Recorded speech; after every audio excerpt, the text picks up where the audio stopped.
Kalau tidak bisa berbuat baik, potensi keburukan kita jangan sampai menimpa orang lain. Keburukan itu bisa kejahatan kriminal, bisa kejahatan pidana atau merugikan orang lain, atau kejahatan yang tidak sampai kriminal tapi mengganggu orang lain. Misalnya contoh gampang ini, saya sumpek-sumpeknya sendiri ingin jalan-jalan, main di teman yang di jam kerja.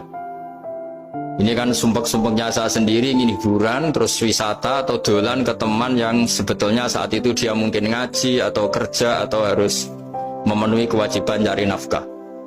Gara-gara nemuin saya, akhirnya dia dikomplain sama majikannya, atau gara-gara nemuin saya, dia akhirnya tidak ngaji sama santrinya, atau gara-gara nemuin saya, dia terganggu aktivitasnya. Itu juga tidak boleh, karena berarti keburukan kita punya akibat pada orang lain. Jadi kaidah dalam Islam itu kalau tidak berbuat baik, potensi keburukan kita ini jangan sampai menimpa orang lain. Sehingga di sini Islam menyarankan uzlah. Uzlah itu nyepi.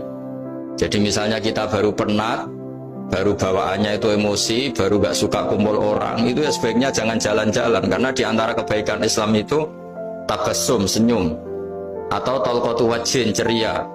Tapi karena kita mungkin jatuh kredit, jatuh hutang, atau punya masalah keluarga, jika bawaan kita itu emosi, nah dalam seperti ini sebaiknya uzlah, menutup diri.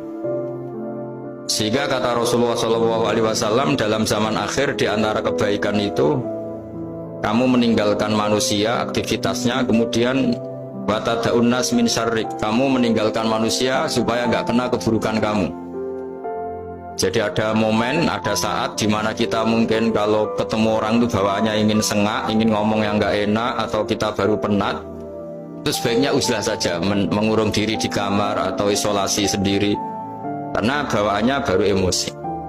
Nah, ini yang jarang dipraktekkan. Kalau sekarang malah banyak yang saat susah, malah bawaannya ingin namam, ingin menvonis orang lain atau ngadili orang lain. Padahal pesannya Nabi, kalau semua kebaikan aktif tidak bisa kamu lakukan itu, takuffu syarraka 'anin nas fa innaha shadaqatun minka 'ala nafsik. Sehingga keburukan kita, ya saya ulang lagi, keburukan kita yang ingin emosi, ingin apa, itu tidak punya akibat orang lain.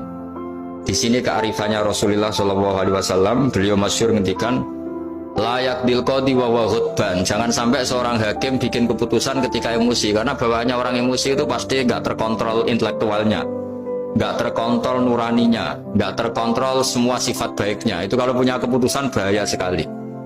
Jika Nabi dari awal ngendikan layak dilqodi wa ghadban, orang yang sedang emosi tinggi jangan bikin keputusan